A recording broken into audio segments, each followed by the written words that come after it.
right, thank you so much for staying with us. So an interesting idea, should we move the celebration of our public holidays, Emancipation Day and Independence Day, so that one is on a Friday, one is on a Monday, and we get a long weekend? It would mean that we're not celebrating, we don't have the public holidays on the actual day, meaning August 1 and August 6. Now, we're going to be going in just a couple of minutes to add a piece that our producer, Amoy, did looking at the issue. But before that, I want to go around the table and ask very quickly, support or don't support, why or why not? So, Ignal? Well, I definitely would support it. While there are strong arguments on both sides as far as the culture and the significance of the days are concerned, I really don't have a problem with the long weekend of holidays. Not troubling the days at all. The days are significant, the dates are significant. But, I work in logistics, so that also has, particular benefits in how it would have been organized, as Metri suggested it. But I particularly don't have a significant problem with what was suggested by Metri. All right, Stephen Golden? I think the PSOJ has presented it from a perspective of what is efficient in terms of labor and production. But I think the day it includes, and particularly Emancipation Day, represents something that cuts a little deeper, especially when we consider the fact that majority of the people in this country who are African descended had to be emancipated from a system that sought to take advantage of free labor. So I think there's going to be some sensitivity around the topic. I think another issue is that I don't believe that the PSOJ represents the majority view of the majority ethnically African descendant in Jamaica. But they say a poll was done and 67% of Jamaicans, they say we want this long weekend. We too as a people still need to be educated about the significance of Emancipation Day. So you're telling people they don't know what they want? No, I'm saying this is a sensitive topic given the fact of what the day represents if we really peel back the onion. And it can't be, as the president of the court said, we can't put a price on everything. So not because this is efficient labor production for the business sector means that we do not weigh correctly what the significance of the day should be for the majority of Jamaicans. All right, we'll peel back the onion a little bit more a little later. Rosalie Hamilton. I want to say that I share the goals of the PSOJ with respect to improving the impact of these significant holidays, as well as trying to address the economic problems we have. I think how they plan to do it is problematic. I share the same concerns you had with respect to the days, and I think they're making an excellent case for a longer holiday, to literally have 6 days of holidays to do the things they want, which is educational programs, cultural exhibitions, public discussions, really deepening our engagement of the significance of these holidays. So I think they're making a case for more of the holidays and not less. All right, well, I tell you what, let's go to a piece that our producer Amar did, and then we'll come back to our guests. Remember where we're coming from and our ancestors, and know that we get the opportunity now to live in our difference where we are not in the slave line. We can do our own thing with discipline and manners. It is so good. He's talking about the emancipation of enslaved black Africans from slave owners. Kings of their plantations ruling over the enslaved people who were legally their property. That all changed on August 1, 1834, a historic date. The day African ancestors in former British colonies were given freedom after hundreds of years in chattel slavery. Full freedom came 4 years later in 1838. Over 50 years after that, in 1893, Emancipation Day, August 1, was officially introduced as a public holiday in Jamaica.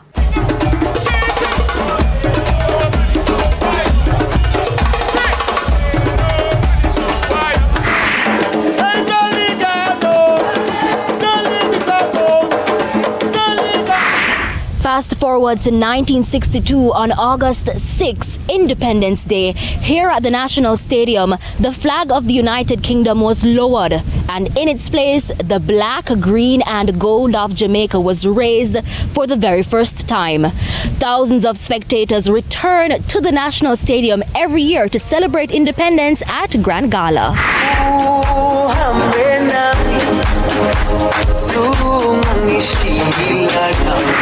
Justice, truth, be ours forever, Jamaica, land we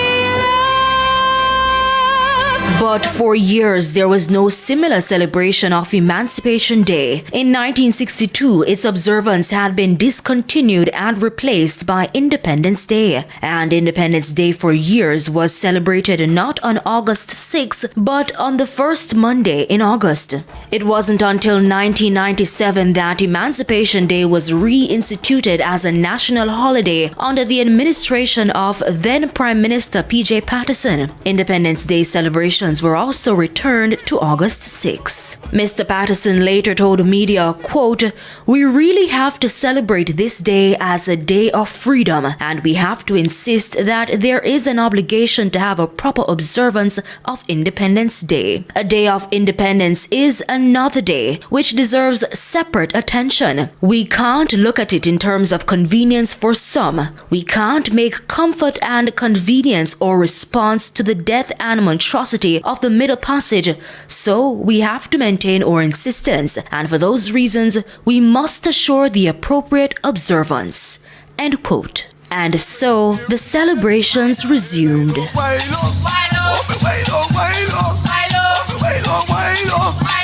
Growing up in Jamaica, Emancipation Day and Independence Day, though just days apart, each came with their own extravaganza. Dying for independent come. Why? That's the best day of our life. Those days we get to go sport and enjoy ourselves. Stay home in the morning and in the evening we go sport. We used to have those days of sound system. Normally, the Jankonono will walk on the road, so we will run from the home, go on the main road to watch them. I know sometimes it's scary, especially the one with the ghost, and then the big belly woman that was dancing, but it was excited at that time. Them have food sell and we buy with food, and them time Maple dancer come in, you want to wear around with fractal wide about, so we're going down and we start. We dance from morning till night. Yeah man, no fight, no fuss, no gun, nothing at all. We just alright. As for the younger generation, Was there anything significant about the way you celebrated emancipation and independence holidays growing up? No, there wasn't. Them have youth and I enjoy themselves like we. So the days are the best days, eh? Things change, things not happen again. What not happen again? Happy killing a one. Nevertheless, the love for the culture is still alive. Said it. Okay, our apologies that we lost a little bit of sound there at the end, but thank you so much, Amar. I always hear people saying why people not celebrate independence, and I wonder if they've ever been near the stadium on Independence Day when Grand Gala going on. It can't move, but let me come back to my guests, and let me come back to you first, Mr. Wignall, because that comment that Mr. Patterson made, he says we can't sacrifice essentially the history for what he called the comfort and the convenience. So, and is that what the proposal is? It's not. And we are not, there's no disagreement with what Mr. Patterson says. There's no disagreement with what Justice Sykes said in his article. Except they disagree with the proposal, so surely there's a disagreement. So if they understood the proposal, well, I know they understand the proposal, right? I'm not going to say they didn't. But if you look at what we need to do over those 2 days, what the Ministry of Culture needs to do over those 2 days. Meaning what? Meaning all the celebration, the Grand Gala, etc., etc., etc. All the planning that has to take place, the drone shows, the Grand Gala, etc. That all of those celebrations would fit perfectly in a longer span of time without a break. The days are very significant. We are not changing the dates. The significance of the dates remain. But I'm saying, give us more time and more convenience to properly plan the celebration over a longer period of time. As far as productivity is concerned, I think, we can argue that probably yes, you'd have less start and stop for business, etc. So on both sides of the coin, I am not seeing where the cultural significance of the days are diminished. Before I go to the other two, though, what I don't understand is the proposition that what we want is a longer period of time, except it's not. It's a shorter period. Because instead of having August 1 and then August 6, and you have the days in between that you can do other things, and we know there are other things. They're not holidays. Kind of things. You're saying do it over 4 days instead. So you're incorporating the weekend. So you're incorporating a Saturday and a Sunday. Yeah, but it's still 4 days. Understood. Right. But there is no breaks in between. There's not a break. But I'm saying if your argument is you want a longer period of time, all we have to do is put things on each of those other days. Well, that's my point. Well, 1 week, that's the golden week idea. Well, guess what? I personally wouldn't have an issue with that. But, I don't want to take the conversation down the road where people are going to say we're diminishing the significance of the days. One thing, I was born in Generation X. That's between 1960 and 1980. If you do a poll with the younger people from then coming on up now, a lot of young people, and I don't call myself young in the generation after me, but a lot of people in that generation, the generation following me and following that generation, really don't have a deep understanding of the significance of the days. I think for us to get to that point where everybody understands the significance of the day, we need to reintroduce some of the teachings of the emancipation, the days in school. I always have a difficulty with this idea of what we need to reintroduce it. Because we teach history and we teach social studies. We shouldn't be needed to reintroduce anything. Because those subjects are supposed to cover the essential points you're talking about. But that's another issue maybe. Let me come back to my other guests. Let me let you follow up on what Mr. Wicknell We should ask ourselves the question, why the celebration of Emancipation Day has been so staggered in terms of its significance. Even in the report there, it's 60 years between the actual Emancipation Day and the beginning of the celebration. Then in 1962, it disappears again for 30-odd years. I think from the beginning, and this is probably because of the legislation and because of the governing bodies at that time, enough significance was never given to the celebration of Emancipation Day or the appreciation of it.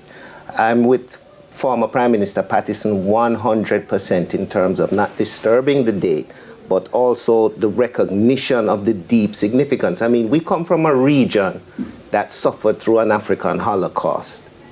Yet none of the countries, whether Jamaica, Barbados, Trinidad, any of us, have ever had a day to recognize the sacrifice of ancestors. If you see the United States, France, and Britain every year recognizing the Jewish Holocaust, heads of states meeting in these places and with reverence and recognition. Yet our Holocaust was hundreds of times longer. The genocide was worse. But yet we have never given it its proper accord and significance and a day to recognize the sacrifices of our ancestors. Hold that thought for me. At the break, let's go to the break. We'll come back, we'll pick up, we'll continue the discussion. Stay tuned.